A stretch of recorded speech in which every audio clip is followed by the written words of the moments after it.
Hey, there you are. I have not gotten around to put a coat of paint on here because it's been so hot, but I got some drips up here. It's too early for Chloe, so I'll have a cup of coffee up here. Okay, I'll get down here. Let me get down, just like that. Hey, I tell you what, these old machines I think are really a bargain. And I got this from the recovery yard, and he charged me $1,500 for it, but it was really rusted, but it's coming out great, you know. It's just going to be a really good machine. There's not much wear on it. You can still see the scraping on the arm, and virtually no wear on the column. Oh boy, people starting to get out now. So I got that machine. Oh, and the Axelson and this Brown Sharpe milling machine. I added it up, completely tooled. These machines cost me just at $15,000 for three. The drill press isn't quite running, but it's going to be a runner and a good one. But you know, you think about that, 3 pieces of equipment of this caliber for $15,000, but there's a lot of elbow work in it, you know. But one of the nice things I had here, see, these 3 machines are World War II vintage, and I had the World War II vintage tool and cutter grinder.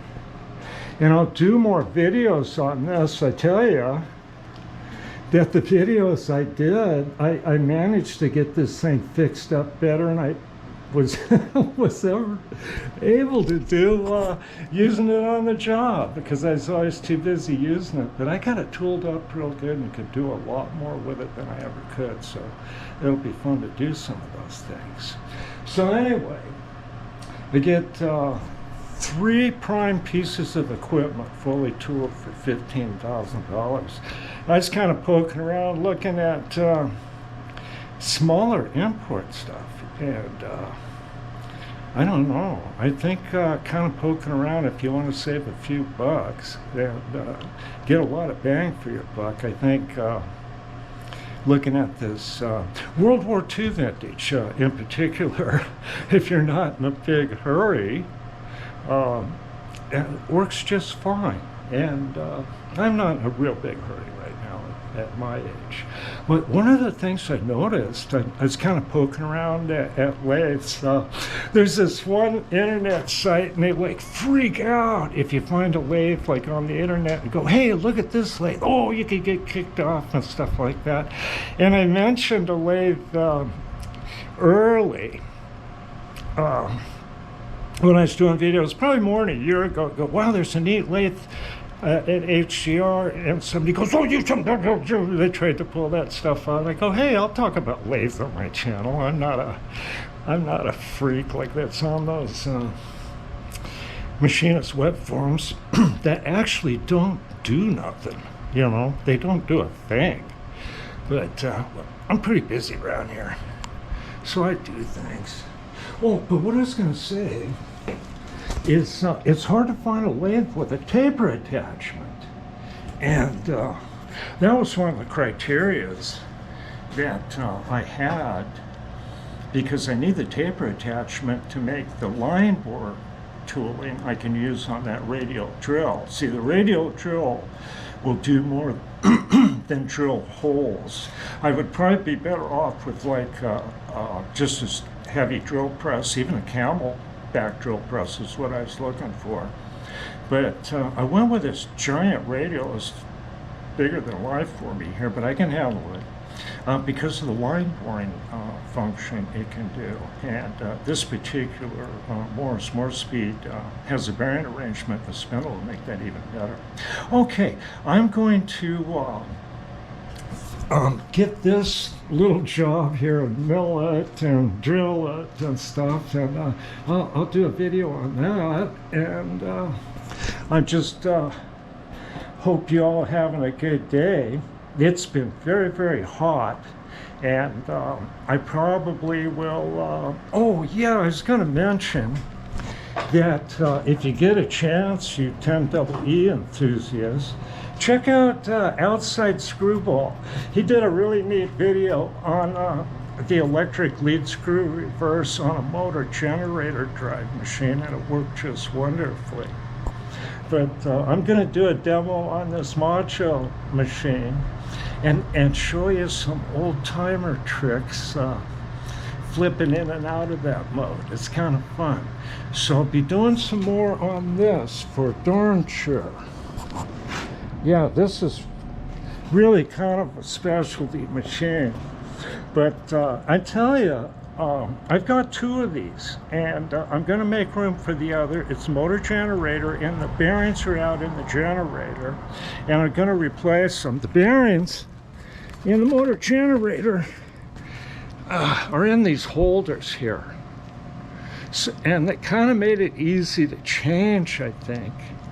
But I'm going to go ahead and just slide the motor generator out and do it. But I think maybe you can leave it in place and slip it out.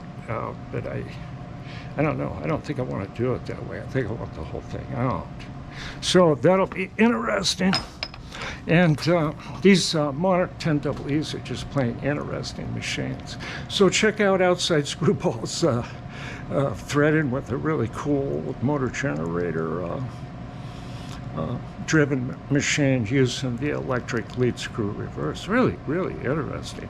And it's an interesting feature. And the it's kind of hard to explain, but it's so simple. And actually, this electric lead screw reverse sort of doesn't reverse the lead screw electrically, but I'll kind of get into that a little bit more. And again, I hope you guys have a good day and stay out of the heat, man. I'll tell you what, you can get dehydrated real easy, and that happened to me the other day. And man, you wonder why you're sick. Okay. Well, I'll be back with some milling and drilling and fixing. Hey, this down the basement in this old house here, and I'm gonna be able to kind of clean stuff up and unjunk this and get this hair going. It doesn't need anything except just being plugged in. And so I'm going to move the sun and hone down here. I'm going to have to take it apart and get it down here in pieces. Then I'll have the sun and hone and this grinder and some bench grinders, and just kind of have, I can kind of wall this off and ventilate it and have a grinding room. And that looks like what I'm going to do. But these are really good machines. I've only seen one guy badmouth them on the internet. I don't know what's the name of it for them, but that's to be expected, isn't it? This one here has a fine pull Hitachi Magnalock. This is 6x12 surface grinder, and this is one of the machines that I scrape. I hand scrape this machine, the ways on this machine when it needs it, and I have enough tools to do that. And that's how I maintain the super high accuracy of this machine, and it is highly accurate. I use this for the bearing spacers on paired Temkin bearings for industrial uses, in many uses. Yeah, so that's the, and other spacers like preload spacers for angular contact bearings if you need to change preload. which you're not supposed to do. You're not supposed to mess with the preload.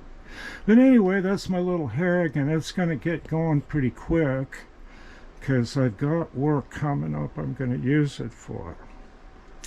Yeah, okay, I'll be back in a bit. Hey, here's my 7-foot tall snap-on box I got in early mid-1970s, proving that I did not fall to cocaine and disco and lose everything in the 70s like a lot of people did around here. Okay, now this is a problem I got. What we got here, this is in my 2B grinding room. This is an oil tank that was for an old oil heater here. I don't know how long ago. But anyway, the heater, of course, went out in the middle of winter, oil heater, and then it was replaced with a more efficient gas furnace for the house. So anyway, got this, I think it's 500-gallon tank hiding back here. And I've got old model airplane wings and stuff stuck up here. Up there, there's a lot to be learned from model airplanes. Okay, so looking at the gauge, it's got more than a quarter full of heating oil.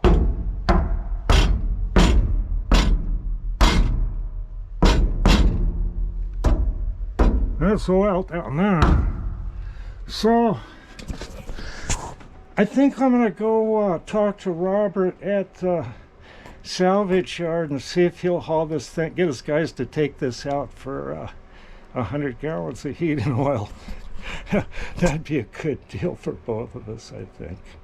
Okay, that's my one problem. I don't know, I can live with it, but they can pump the oil out of it, then pack this, take the legs off of it and pack it up the stairs.